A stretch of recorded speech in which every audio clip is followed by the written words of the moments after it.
ربي اشرح لي صدري ويسر لي أمري واحلل عقدة من لساني يفقه قولي.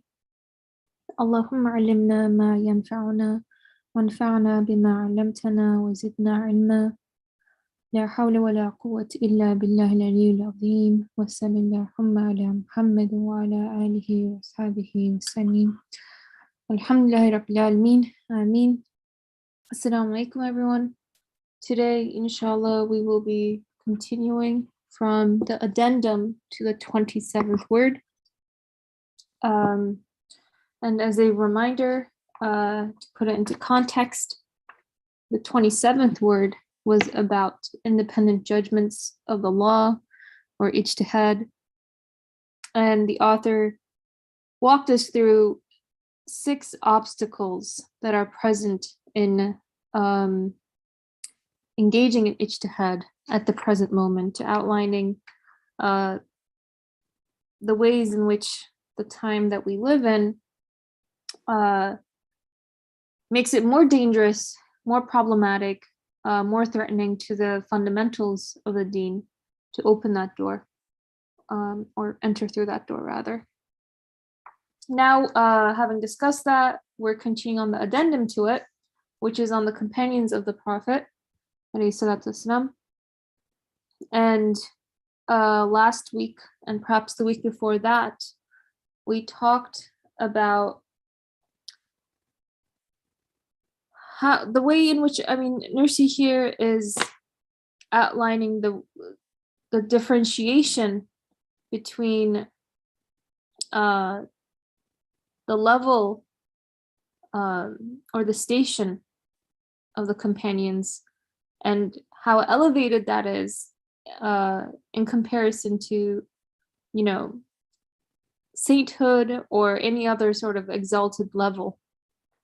And he was talking about how the ways in which, one conversation with the Prophet, peace be upon him, was of such a nature that it would completely transform someone, right? Someone who would previously bury their child alive, bury their daughter alive, would then become a completely radically different person of virtue and kindness and compassion. And the question was asked, I think, a few times these last few weeks of, well, why is this relevant to me? I mean, is this just about drawing a hierarchy or drawing out the ranks? But again, I think it makes the most sense when put into the context of the aims of this text, right? Which is, again, an addendum to the 27th word. So there's a reason for highlighting and emphasizing the elevated state of the companions, as opposed to scholars, those of us at this time. And another point that I remember was highlighted was that, what's most important for me at this point is that my responsibility is to find those, just as, it says here that the Prophet, in the conversation with the Prophet, there is reflection and being colored, in that, a person who engaged in conversation with the Prophet was colored by his being, in that, you are completely sort of experientially affected by the state of being of someone, being in their very presence, being in their very company.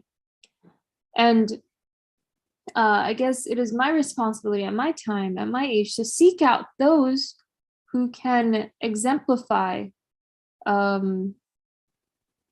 prophetic character such that I can be colored by their being, that are in the role of sharing the prophetic guidance, sharing the prophetic instruction, sharing the prophetic message, right? We have this tree of prophethood that comes from the Prophet, that includes and is comprehensive of every, scholar, every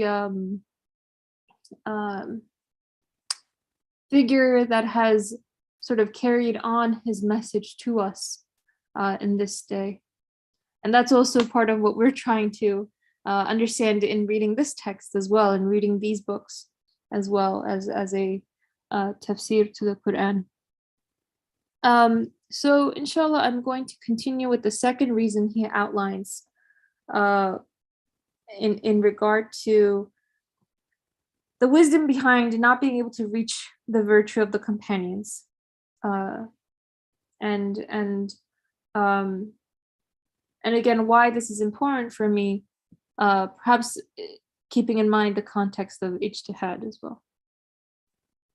So second reason, as is explained and proved in the discussion of interpretation of the law in the 27th word, the vast majority of the companions were at the highest level of human perfections.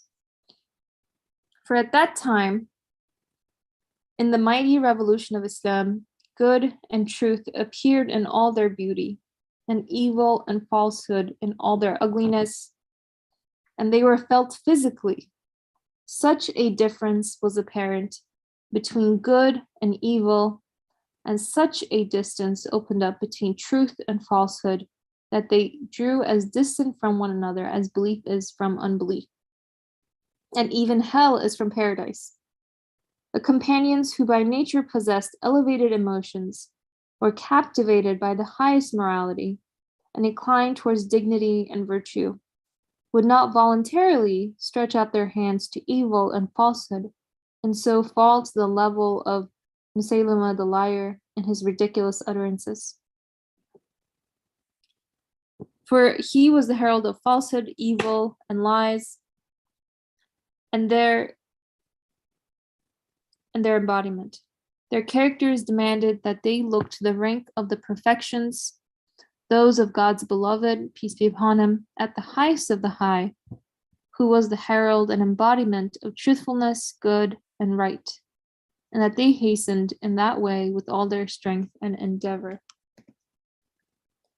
For example, it sometimes happens that in the market of human civilization and shop of social life, everyone flees in disgust from the fearsome results and ugly consequences of certain things, like from a deadly poison, let alone buying them, while the beautiful results and valuable consequences of certain other things and of immaterial goods attract the general view and demand to themselves like a universal panacea and a sparkling brilliant.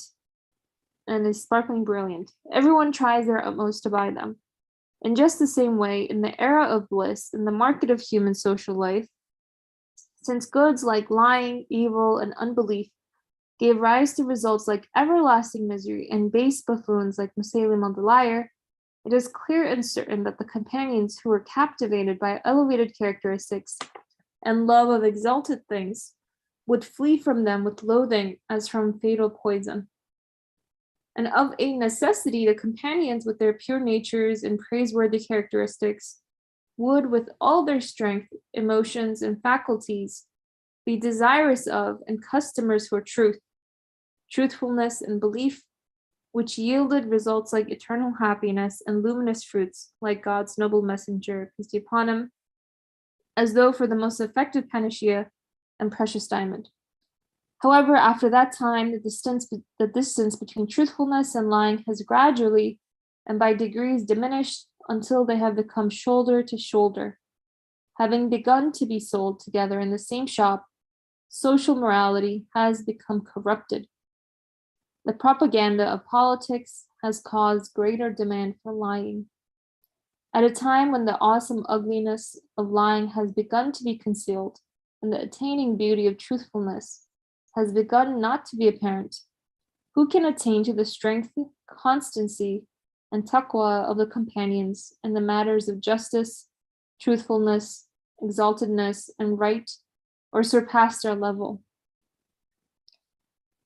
I shall explain something which occurred to me which will illuminate this to a degree. It was like this. So before we continue, this is a point that's very similar. It might be the same point that he makes in the sixth obstacle that he outlines in the 27th word, which is, again, that at the time of the prophet, there was such this sort of explicitness of what is good and what is truthful and what is evil and harmful and distasteful. that the distance between them was of such a degree that mixing them up would be something that just doesn't happen, right? They're at that sort of distance from each other. It's that sort of black and white. There isn't a sort of like grayness or nuance to it, given the newness of it all and the sort of revolutionizing aspect of it all. And I guess here, especially, he's trying to give the example of like, if even in our own lives, we are, just as we are sort of, what's the word, repelled, find repugnant, like certain things like dirt or uncleanliness, or something rotten, right? Like rotten vegetables or rotten fruit. It's so explicit to us, our distaste for that. Just as explicit for us is like the fresh taste of, let's say, newly plucked strawberries, right? That sweet aroma, or of something beautiful and bright and good. And so here, the reason again that he's highlighting is that there was a sense of like, through the revolution of the revelation that was coming, through the revolution of Islam, that good and truth appeared in all their aspects, in all their manifestations, and ugliness in all its ways, and that this distance was felt in a very sort of concrete, physical, embodied way. That's my take on it. One question that I do have, that I'd be interested in is, I think he also, kind of talks about, poses this like, enters this dialogue with himself in the 27th word about how, well, aren't the companions human as well? But here it's interesting that he says, where is it? Let's see. All right. The companions who by nature possessed elevated emotions were captivated by the highest morality and inclined towards dignity and virtue.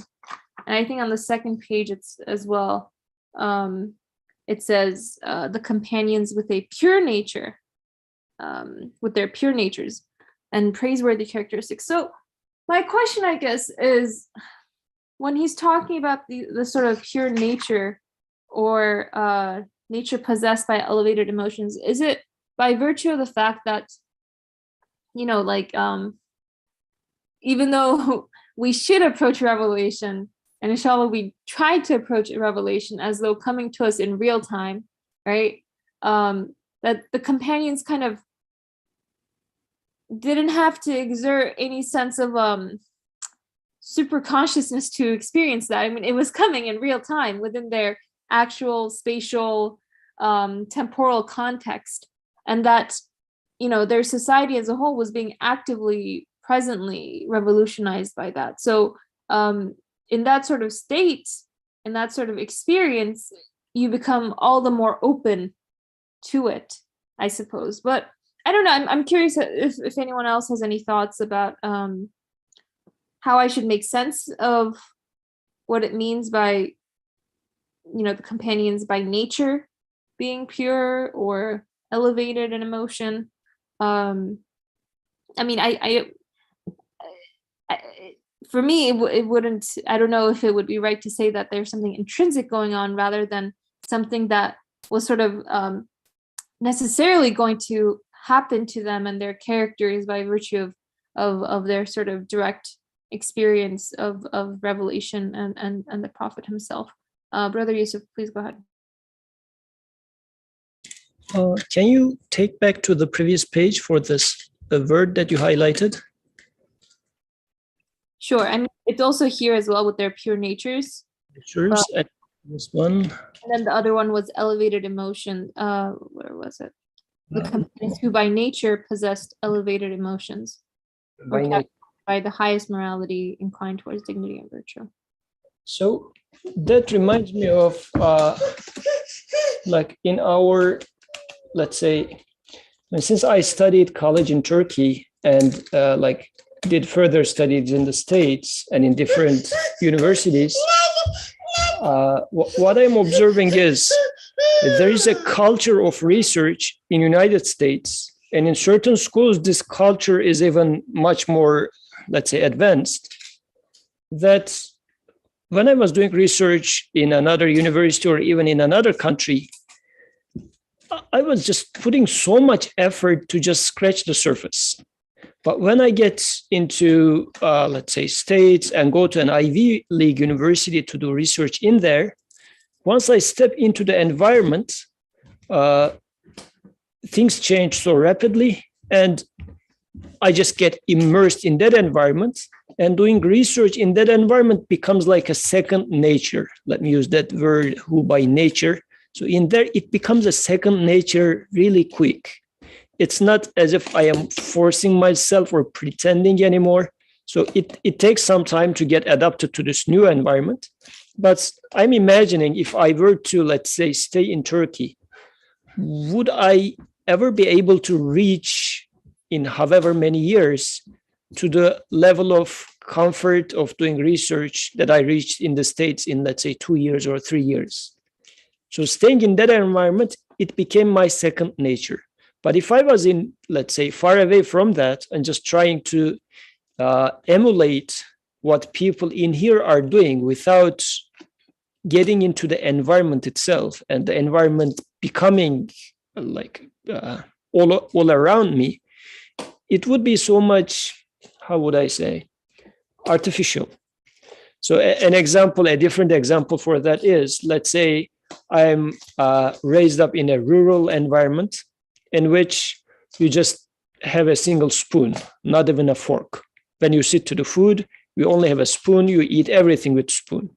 You can use your spoon like a fork. You develop this skill. Then let's say you go to Paris, and there, like, the formalities of eating food is at the peak. They have 12 different sort of spoons and forks and knives, whatever, around the plate, and how you are going to use them is defined. I mean, of course, it might be irrelevant, but whatever. So me staying in my environment and trying to emulate this Parisian way of eating food is going to be so artificial. It's not going to really fit well in me. And if you just observe me from outside, you will realize that it's just by force. I'm really forcing to pretend as if I am cultured in how to eat. But let's say for several years, I lived in Paris, and day in, day out, it became my nature. Then it's going to be very, like, it wouldn't appear artificial on me anymore. So what I understand, like given these two examples, who by nature possessed elevated emotions. So in the environment that they were in, Sahabi, the companions, had those elevated emotions because this was their environment. And it's interesting because this was not the case 10, 15 years before. So Rasulullah made such a revolution, which shows a lot about his personality and also the Creator's help to him, that the environment changed and those people were in that environment. So it became their nature to have those elevated emotions and captivated by highest morality. Because there were other people within the same environment which choose not to be so. Like there had been hypocrites, there had been deniers, there had been Jews and Christians which stayed and died as they were. But by making this choice of following the Prophet, their nature, like the environment, if you like, converted them, transformed them so rapidly that it became their nature to have those elevated emotions. And I guess we can easily relate this to when we observe, especially kids, from like coming from a family whose great grandfather was a Nobel laureate versus another kid who is coming from a family. There is no university education in the family, in the entire family. You observe that in one of them, in the first one, education became like their second nature. Even a small kid, the way he talks, the way he is self-confident and whatnot, you observe that it became a second nature for that kid, versus in the other one, let's say the insecurity or lack of education becomes second nature. And this is something that we all experience. So I think this is what that means by nature possessing it. So in this regard, the question becomes, since the environment is making them or offering them this opportunity to be transformed, what sort of an environment do I have? And first question is, can I become like them? Is my environment any similar to their environment? Do I have a teacher like the Prophet? And the second is, in the absence of such a thing, how can I become or try to become somewhat close to like them? I mean, since in the absence of a messenger, a teacher like a messenger in my case, but how close can I get to them? Because it looks like I would like to be them or somewhat similar to them. So not for the competition, but for improvement. How can I do it? So I guess in this regard, I will start searching for a teacher who can, or a community who is going to provide me an environment in which possessing elevated emotions would become my nature, rather than me from afar observing what's going on and trying to imitate or artificially become like them, which is practically not possible.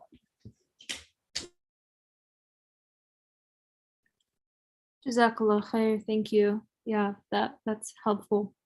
And I guess your phrasing of it, that it became second nature for them by virtue of what they were going through. But also that, as you said, in terms of how it looks to me, I have to ask myself those very questions, right? The questions of, am I in an environment where I can undergo what they were going, or undergo something like what they were going through? Do I search for a teacher that can offer that, the transmission of that prophetic instruction, prophetic guidance? And perhaps, regardless of what my answer to these questions are, do I ask for it, right? Do I ask for it both verbally from my creator, and do I ask for it by trying to cultivate that sort of environment for myself, that sort of structure for myself in my life? The way that I know for sure, the way I spend my day is in fact a way of asking for the next day to be created in such a like manner. And sometimes that's a sort of that can be heavy, because I don't use my time as I would always like to. But that the way in which I'm living is an active supplication for it to be continued. And so the more I try to cultivate an environment for myself, and it's going to be granted at the end of the day, but by cultivate, I mean ask for it, take the steps for it, an environment that was similar to that of the companions, an environment similar to that of the prophetic era. The extent to which I ask for it, the extent to which I try to cultivate it, will be the extent to which I can try to resemble the companions, and not, again, as you said, in the way of competition, but in the way of, as a human being, what is it that I seek for? What is it that I expect from my life? It's very brief, very transient. There are illnesses and sicknesses, and they find you unexpectedly, right? One day you're fine, the other day you're in a hospital corner. Physically, metaphorically. But I really like a phrase here that was used here. Let me see if I can find it.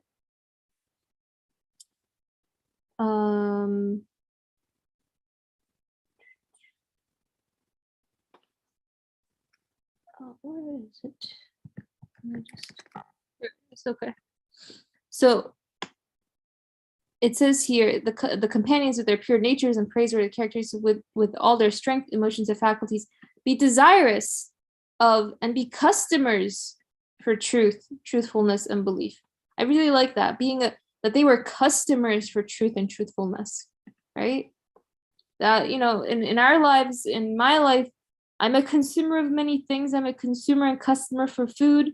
I'm a consumer and customer for entertainment, for clothing, for this health product and that health product, and all types of things.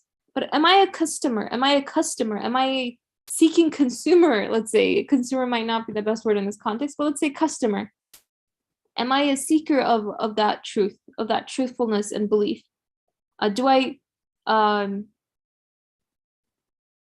seek for it in my life?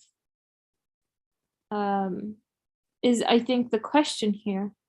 And it says here, customers for truth, truthfulness, and belief, which yielded results like eternal happiness and luminous fruits like God's noble messenger, peace be upon him. Because I know that I am a customer for happiness, right? I seek for it in the things that I do, or I try to run away from things that I find apparently or superficially taking me away from that beloved happiness. But do I try to recognize what can take me to that happiness, and what can be equated to that happiness? And so I just, I think it's important here, this sense of, if we relate this to ourselves, that sense of utilizing my free will, utilizing the ability to choose and the ability to respond as a human being, because that's what I'm capable. I mean, that's what I can only do in this world. I can only respond, right? Events and circumstances put me in one situation, another situation, and I don't have control over them, but I can choose how to respond to them. And so I have to ask myself, Aisha, do you choose to respond in such a way where you're a customer for truth and truthfulness and belief? I think that is and in order to do that, perhaps I have to first be a customer to an environment, to a space, to people that remind me of these truths as well, and be intentional about how I lead my life, and be intentional about those I include in my life, inshallah. So those are my comments for this section. I can continue on, but if any of you have comments, please go for it, or questions. If not, I will continue reading to the next part. All right, so we had left off at here. Let's start from here. At a time when the awesome ugliness of lying has begun to be concealed, and the shining beauty of truthfulness has begun not to be apparent, who can attain to the strength, constancy, and taqwa of the companions in the matters of justice, truthfulness, exaltedness, and right, or surpass their level? I shall explain something which occurred to me, which will illuminate this to a degree. It was like this. One time it occurred to me, why could wondrous individuals like Muhyiddin al-Arabi not attain to the levels of the companions? Then while saying, "Glory be to my sustainer, the Most High," during the prayers, the meaning of the phrase was unfolded to me, not in its complete meaning, but its reality in part became apparent to me. I said in my heart, if only I could perform one of the 5 daily prayers in the same way as this phrase, it would be better than a year's worship. After the prayers, I understood that thought and state was guidance indicating that the companion's degree in worship could not be reached. In that mighty social revolution brought about by the lights of the Quran, while opposites were separated from one another and evils together with all their darkness, details, and all who followed them, and good and perfections together with all their lights and results came face to face at such an exciting time, all glorifications of God and recitations of his names expressed all the levels of their meanings freshly and newly and in a young and unfaded fashion. So too, under the crashing of that mighty revolution, all the senses and subtle inner faculties of people were awakened. Even senses like those of fancy and imagination, in an awakened and aware state, received the numerous meanings of those recitations and glorifications in accordance with their own perceptions and absorbed them. Thus, due to this wisdom, when the companions whose senses were awakened and subtle faculties alert uttered those blessed words comprising the lights of belief and glorification, they did so in all their meaning, and they partook of them with all their senses. However, after that revolution and upheaval, the subtle faculties have gradually sunk into sleep, and the senses fallen from that point of realities into heedlessness. Like fruits under the veil of familiarity, those blessed words have gradually lost their delicacy and freshness. Simply as though drying up through the air of superficiality, only a little freshness remains. And this may be restored to its former state only through drastic surgery of a reflective and reasoning kind. Thus, it is because of this that another can reach the virtue and level the companions attained to in 40 minutes, only in 40 years. So I think this is a really, really interesting portion of the text here. That he wonders. Well, there are people like Ibn Arabi, right? And why should they not be able to attain to the levels of the companions? And that it was in his prayer, right? Where in our prayers we say, Subhana Rabbiyal A'la, glory be to my sustainer, the Most High, that he thought to himself, and I really like the personal take that Nursi offers here, as he often does. He said in his heart, if only I could perform one of the daily prayers in the same way as this phrase, it would be better than a year's worship. One of the daily prayers in the same way as this phrase, it would be better than a year's worship. And I guess, it takes us back to what is prayer and what is worship, right? That it is a state of acknowledgement of my Creator. It is a state of recognition of my Creator. It is a state of being in dialogue with my Creator. I am receiving the beautiful manifestations of his names in my life, the beautiful messages that he is sending to me in my life through creation. And I am also responding back, right? I'm responding back and saying, glory be to my sustainer. Subhana Rabbiyal A'la. That I am completely needy, and you are the one who fulfills all those needs. You are the one who has no need. It's this sort of, I can't really articulate it or put it eloquently here, but it's this sort of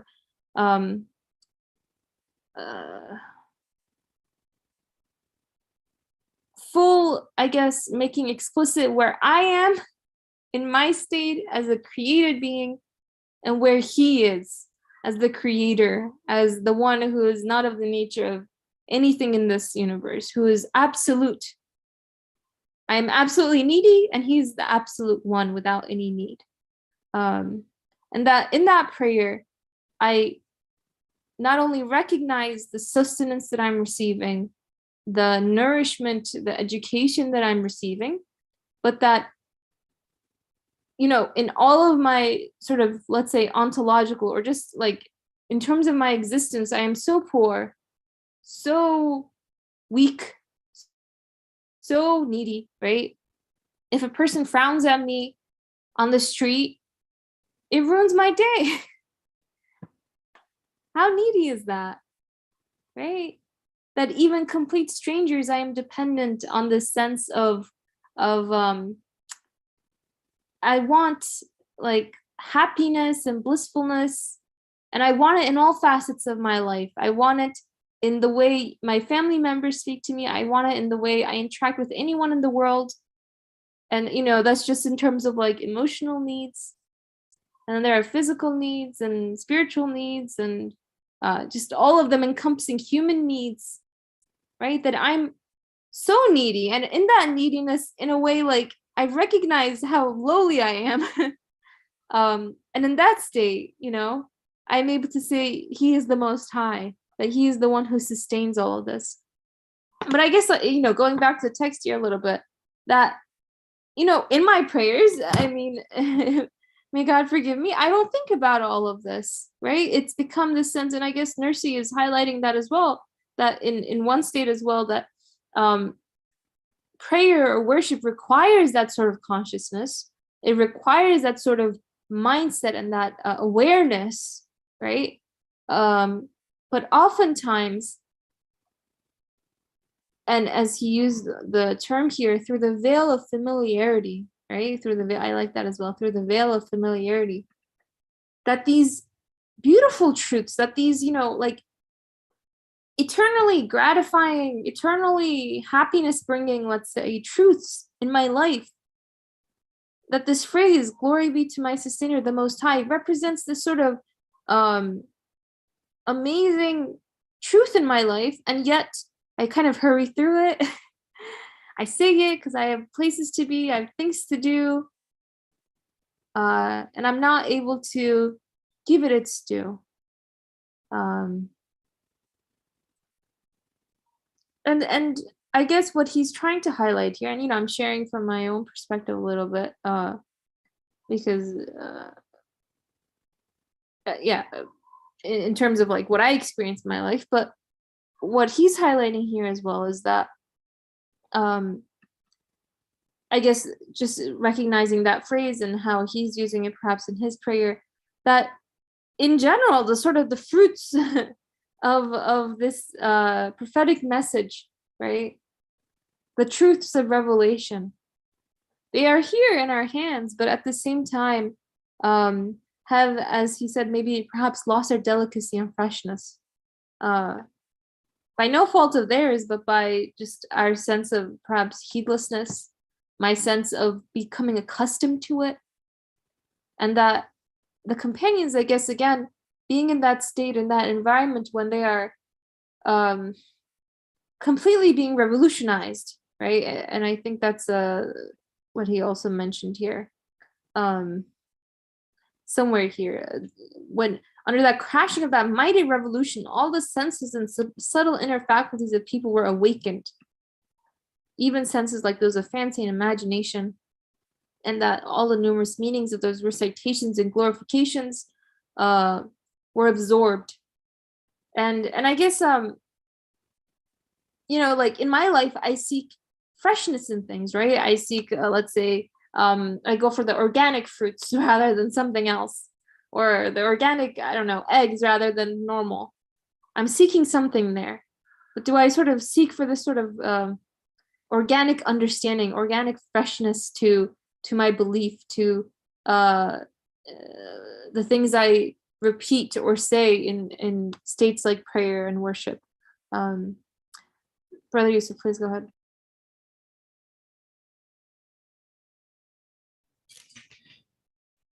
So, he's saying that this word, the meaning of this word opened up.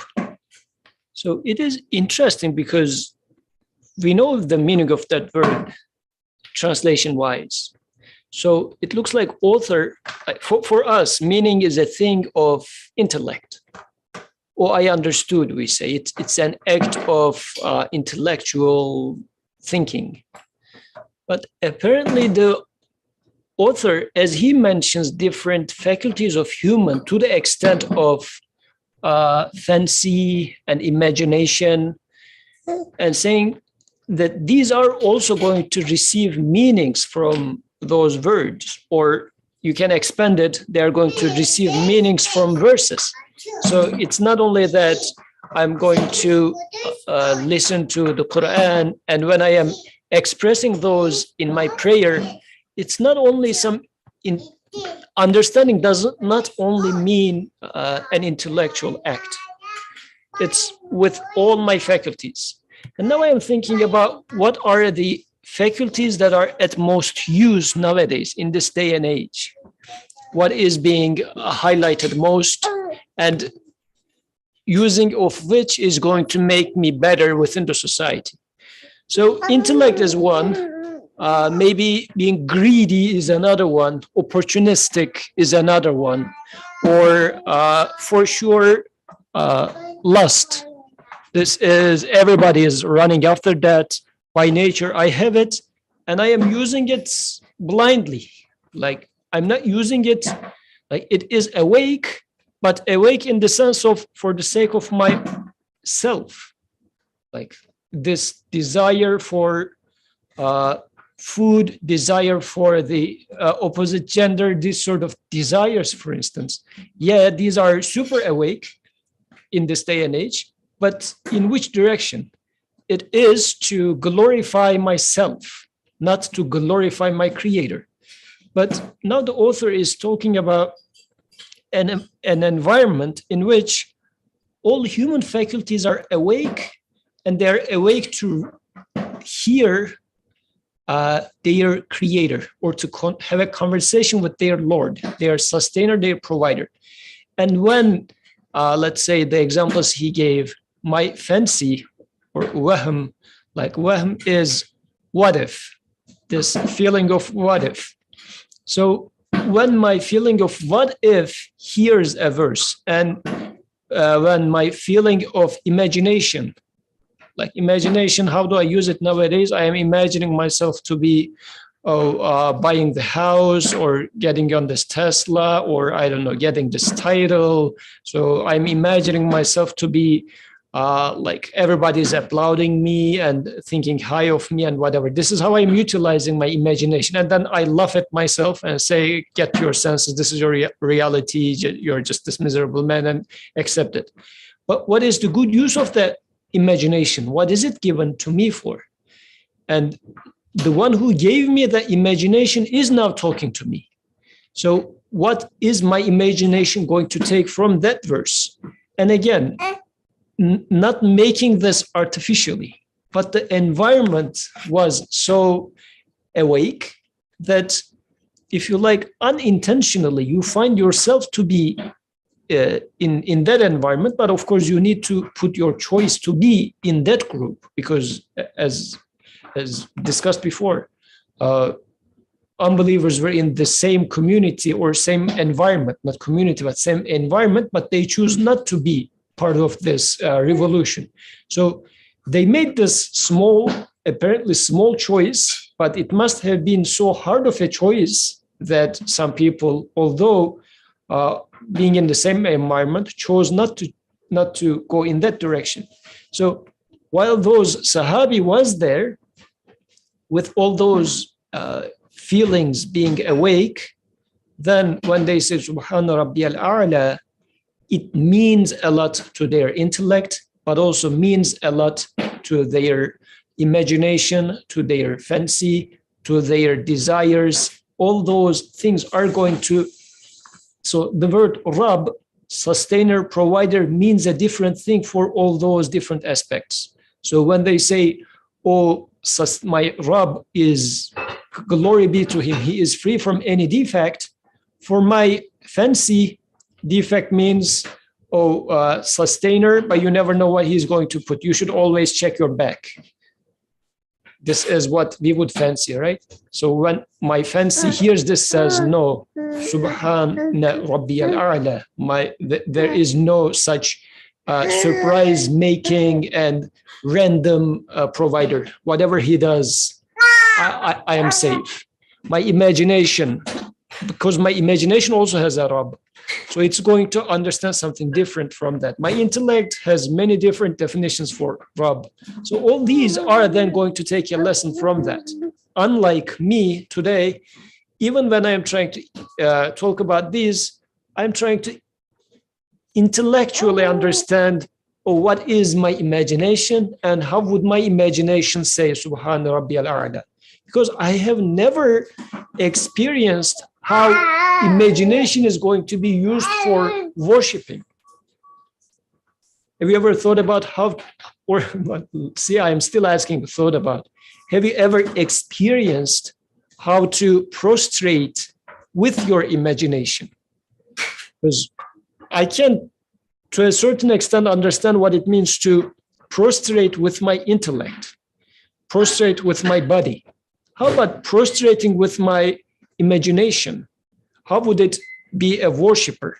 So if I have seen examples of that, and actually Nursi is giving examples of that actually, when so this is how I can learn how to do it, then I would say, oh, this would, as much as I adopted, then such tasbih within the prayer or verses, because this Subhan Rabbi al-A'la reminds me of the verse as Fir'aun says, Ana Rabbukum al-A'la, I am your higher Lord, or the highest Lord.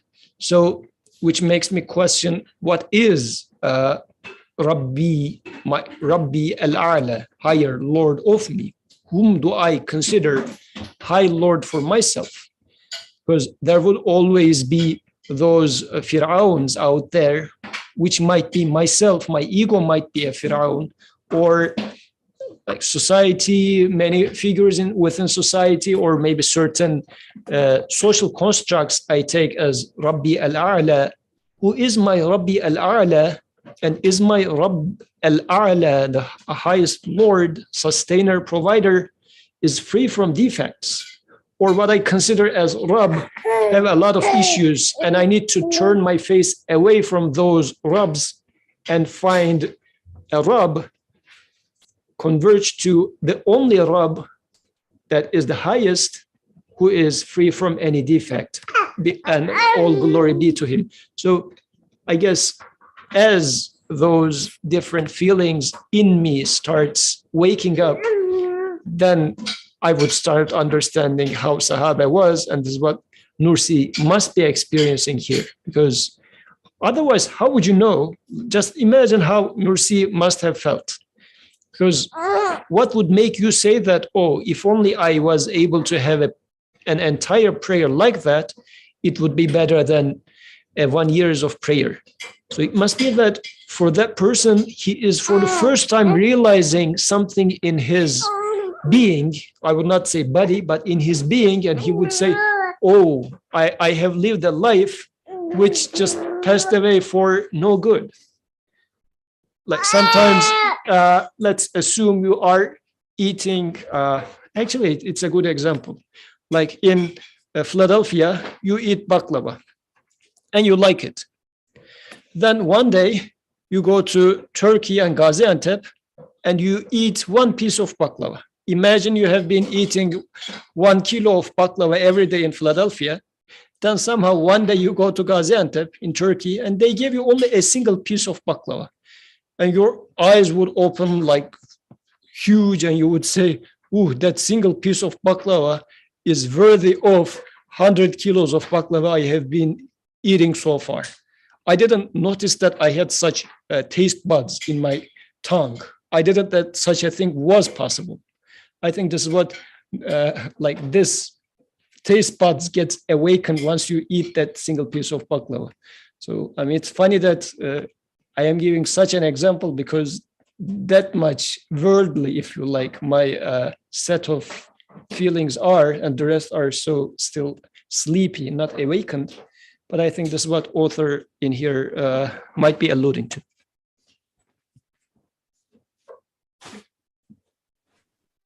Jazakallah khair. Thank you. That's helpful. Any other questions or comments on this portion of the text so far, or just overall? Okay. Inshallah, I will continue if there are no further comments.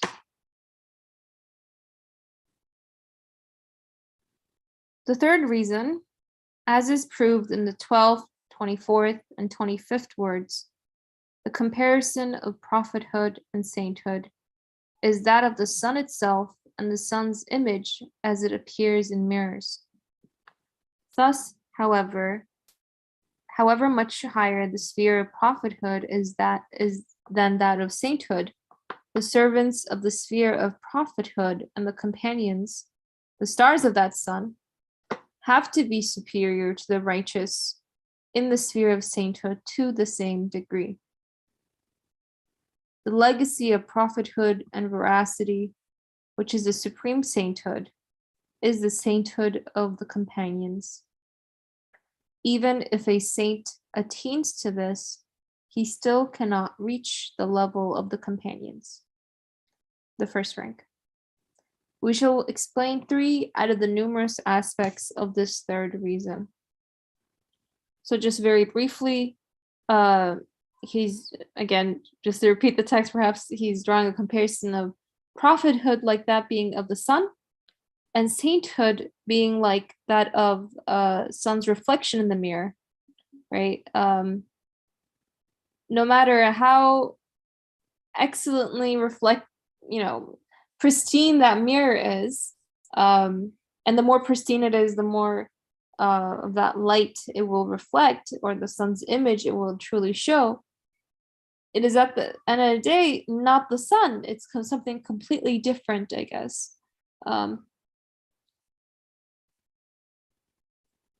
And so the reasoning that he's offering here is that then whatever degree of difference there is between that of prophethood and sainthood, there must be then that same degree of difference between companions, right? Because companions, as he says, are stars of that sun.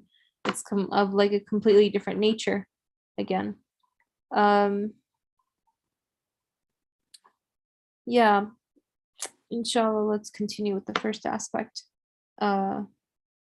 Again, we shall explain 3 out of the numerous aspects of this third reason. But before I continue, Brother Yusuf, please go ahead. There is a fine line that the author is highlighting here. So previously he compared sainthood and prophethood in the first reason. Now he is comparing, as if he's introducing sainthood, two types of sainthood, like the sainthood of companions and, if you like, regular sainthood. And he also mentions like the legacy of prophethood and veracity, which is the supreme sainthood, is the sainthood of the companions. So it looks like there are different types of sainthood, like getting close to the creator. And the supreme sainthood, as the author puts it, is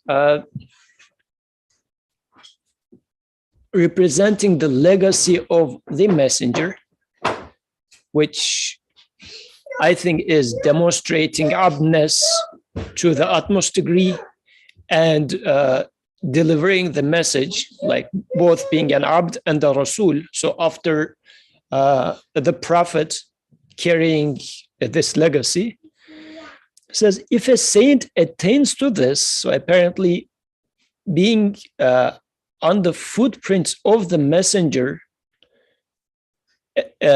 as the sainthood of that is possible, but he says he still cannot reach the level of companions, the first rank, because the companions were at the first rank, rank as in the rank of the prayers. So they were the closest or at the very front of this sainthood. So this was interesting because initially when he was comparing sainthood versus prophethood, prophethood is different, sainthood is different, and Sahaba is not prophet. But now he is highlighting that Sahaba also had a sainthood like every human being, but their sainthood is different than your what you would know as a sainthood today.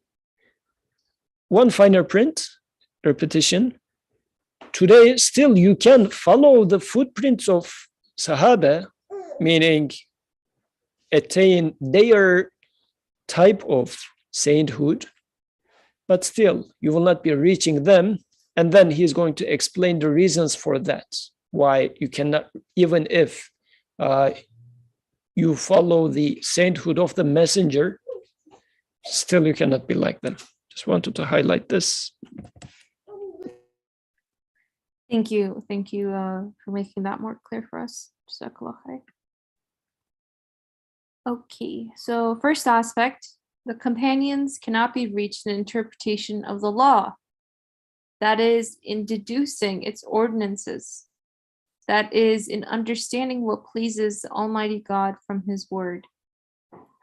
Because that mighty divine revolution revolved on understanding the dominical wishes and divine ordinances. All minds were turned towards deducing the divine ordinances. All hearts were eager to know, what does our sustainer want from us? All minds were turned towards deducing the divine ordinances. All hearts were eager to know, what does our sustainer want from us? All that happened at that time did so in a way that made this known and understood. The discussions of the time concerned them. Thus, since everything in all situations and discussions and conversations and stories occurred in such a way as to give some sort of instruction in these meanings, and since this perfected the companions' capacities and illuminated their minds, and since their ability to interpret the law and deduce its ordinances was ready to be lit up like a match, someone at this time with the intelligence and capacity of the companions could not reach in 10 years, or perhaps in 100, the level of deduction and interpretation they reached in a day or a month. Because now, worldly happiness is the focus of attention in place of eternal happiness. Mankind's attention and view is directed towards different goals. Since the struggle for livelihood, together with lack of reliance on God, has bewildered man's spirit, and naturalist and materialist philosophies have blinded his intellect, just as the social environment does not strengthen a person's mind and capacity in the matter of interpreting the divine law, so it confuses and scatters them. We proved in the discussion on interpretation of the law in the 27th word, in the comparison between Sufyan ibn Uyayna and someone of his intelligence today, that the other person could not acquire in 100 years what Sufyan acquired in 10. So, I mean, I don't know if Nursi is kind of utilizing these, let's say, numbers to really drive home his point, right? But it is interesting to me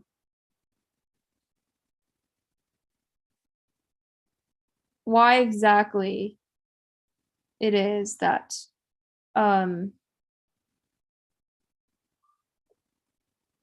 whatever the companions reached at the time in a day or a month can now not be reached in 10 years or 100. Is it simply the sort of inevitability of the time and environment that we're in which we're constantly sort of blinded, bombarded by everything that directs our attention to worldly happiness in a non-creator centric framework, right? In a very self-centric framework. And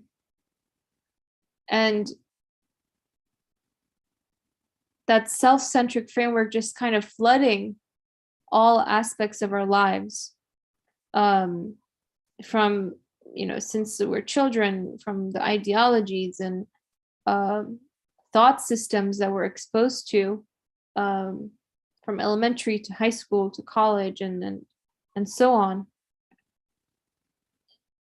So, I mean, to me, it appears that that's definitely one important factor, right? But he also seems to be highlighting this other factor, right? That is a sort of result of this, the distinctions that he was making here in the earlier paragraph, I guess, whatever that distinction might be, and maybe Brother Yusuf can highlight that further at some stage.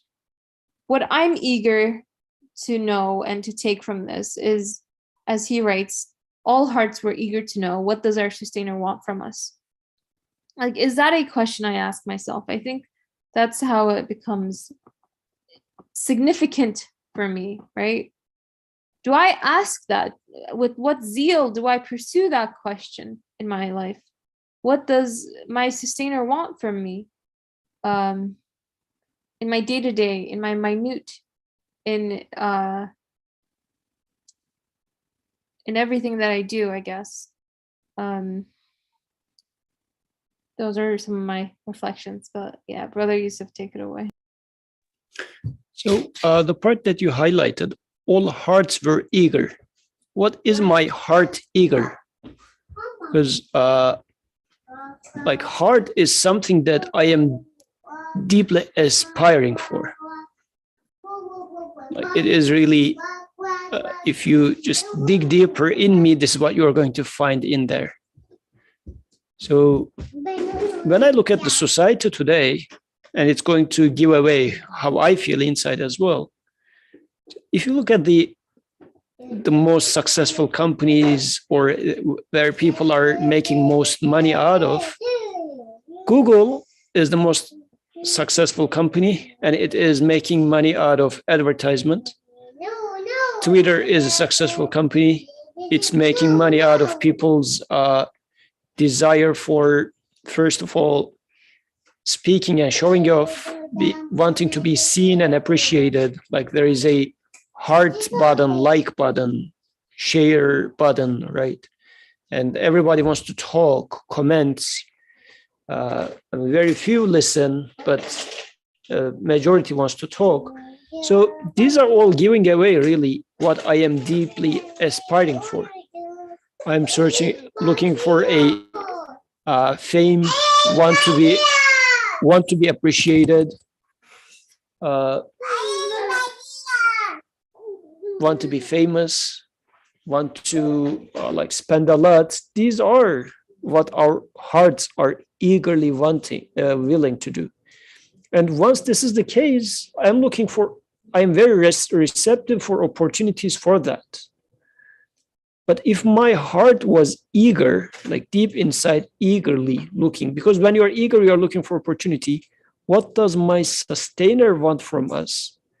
And I am far, far away from that, because I only say as well, I guess my only interaction with my creator is not at the heart, but at the level of maybe mind. Oh, I heard from Imam that my creator asks from me 5 daily prayers and fasting this many times a year. And even I am not doing it willingly. It's not in my heart, and wherever it is, I'm not eager for it. So this shows a clear and huge distinction, I guess.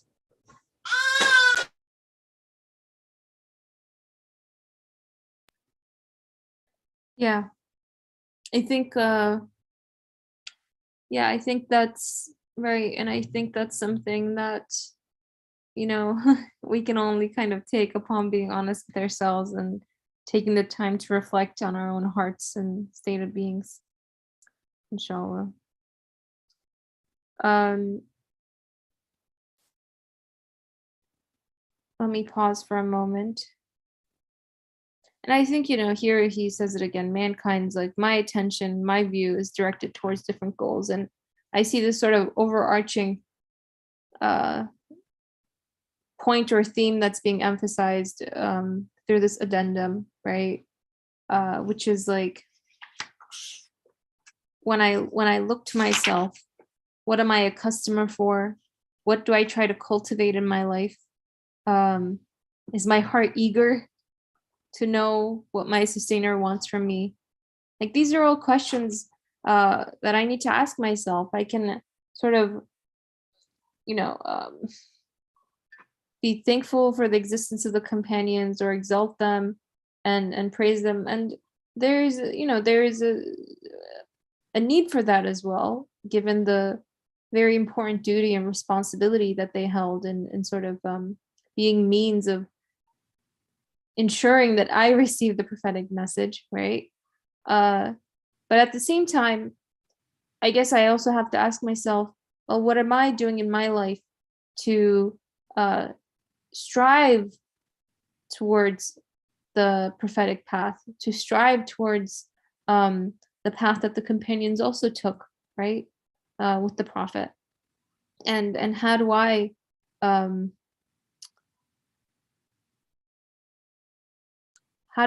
reflect that in my life? How do I reflect that in my day-to-day actions, in my day-to-day decisions, my day-to-day choices? I guess those are the questions that I really have to deal with. I'm going to continue with the second aspect, inshallah, of this third reason that he's highlighted. The second aspect, the level of the companions in closeness to God cannot be attained with the feat of sainthood, for Almighty God is infinitely close to us, closer to us than everything, but we are infinitely distant from him. Divine proximity may be gained in two ways. The first is through the unfolding of divine immediacy, to which the divine proximity in prophethood looks, and which the companions manifested through the legacy of prophethood and conversation of the prophet.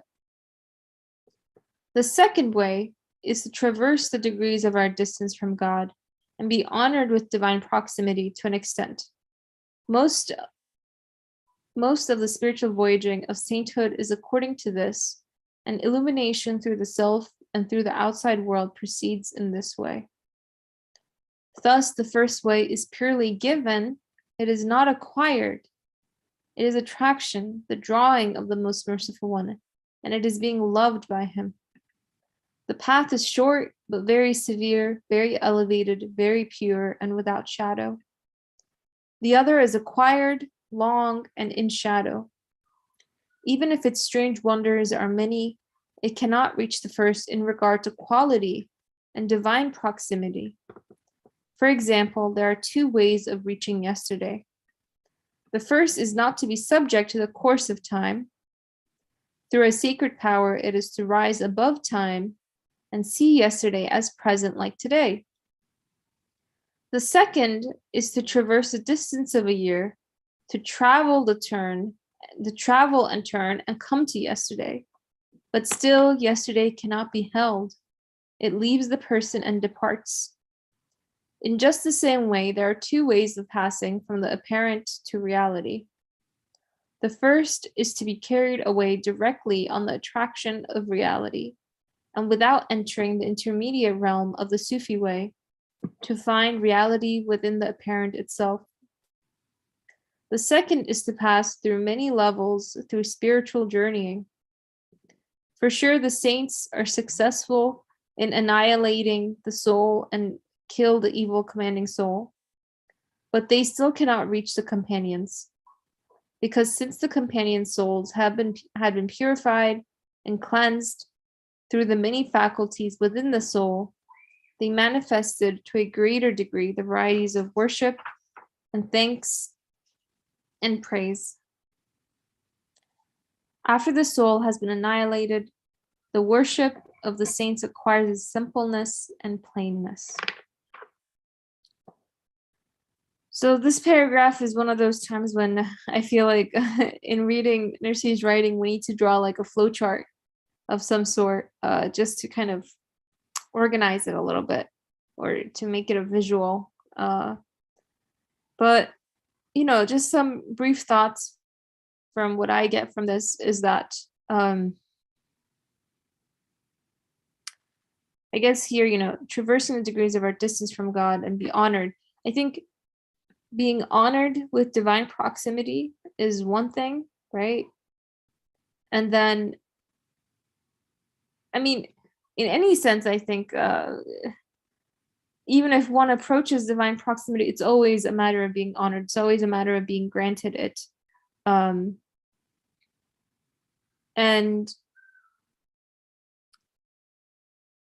here, I guess, the sort of various distinctions that he's making, again, go back to the distinctions he was making between, I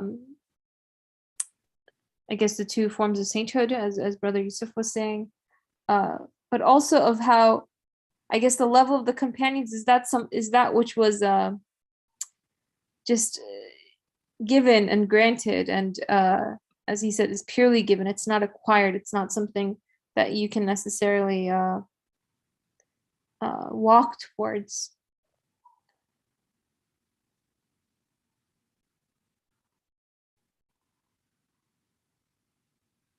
And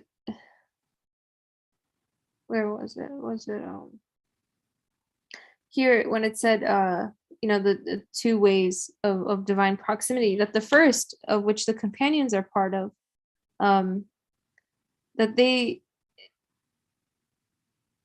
were given this unfolding of divine immediacy through the legacy of prophethood, through conversation of the prophet. And this, I think, goes back to that earlier point he had made of being, of being directly sort of experiencing the presence, the instruction of the conversation of the prophet, right? That the sort of being with someone, you can try to put it into writing, you can put it into anything, but it's never going to capture exactly what it is, right? You can describe a strawberry, you can get very close to understanding what it's like, but then there's eating that strawberry, perhaps.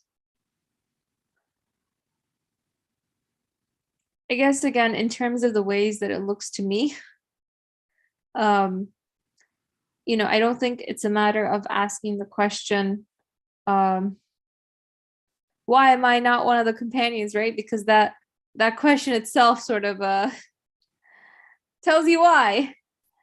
But it's a matter of, do I, first of all, seek divine proximity in my life? Is this something that I'm asking for? Is this something that I'm looking for in my life to begin with? Because as it begins with, Almighty God is infinitely close to us, closer to us than everything, but we are infinitely distant from him. And that infinite distance from him, I mean, one, of course, it's by virtue of the fact that I'm his creation, right? That I am his abd, that I am a being that didn't have existence, was given existence by him, and find myself with all my needs. But again, it's also, so there's that sort of transcendency, I guess, there. But also that, as Nursi said, in my life, the aims that I strive for are different. The goals that I have are different. My intentions, my viewpoints, how I plan my years, how I plan my life, how I plan my days, my minutes, are in such ways that I am constantly distancing myself from him, right? So before, I guess, and this is to myself, complaining or throwing a fit about why one way is not given to one person and is given to another person, I guess the question is, well, what do I choose? How do I make use of the choices that are given to me? How do I make use of the time and the life and the potentialities that are given to me? This is what I'm understanding from here. We have a few more minutes. Atik. Yeah, I just have a small, reflection on maybe the bottom of this paragraph where he's talking about, he's contrasting like the companions and how they experience the world and the saints, and where the saints are like, they're annihilating their self, and living in like a, pure way of living, but still they're not able to reach the companions just because the path is so separate. And I think that points to let's say, my own desires or daydreams of like leaving, all behind all my responsibilities and all my conflicts in the world, and just like escape somewhere and just be live a simple life in like a forest or a mountain, and just be free of distractions that will be helpful towards my worship. But it's he's saying that itself is an unhealthy, even aspiration, knowing that is not attainable. Even just maybe dreaming about it is not really the goal or the purpose or something to look, aspire to achieve, because through killing the self, they're ignoring the message, let's say, behind it, of whatever it's trying to teach them. It's just something evil. It's not, there's no real purpose, or the purpose is to distract you from your worship or something like that. Whereas maybe the first, the companions, that they'll accept it, and maybe they won't act on it, but it sends a, it's a it's a message. It's something that was intended for them, and it has a meaning to it.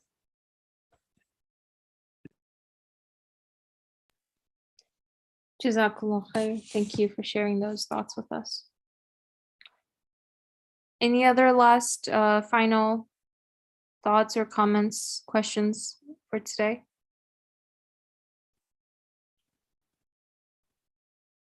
Okay. Inshallah, if not, let's end here, and next week we can continue with the third aspect. And I believe that will be the last portion of, or maybe not, never mind. There will be some continuing, but we can continue with the third aspect of this addendum, inshallah, next week. سبحانك لا علم لنا إلا ما علمتنا إنك أنت العليم الحكيم وآخر دعواهم أن الحمد لله رب العالمين آمين.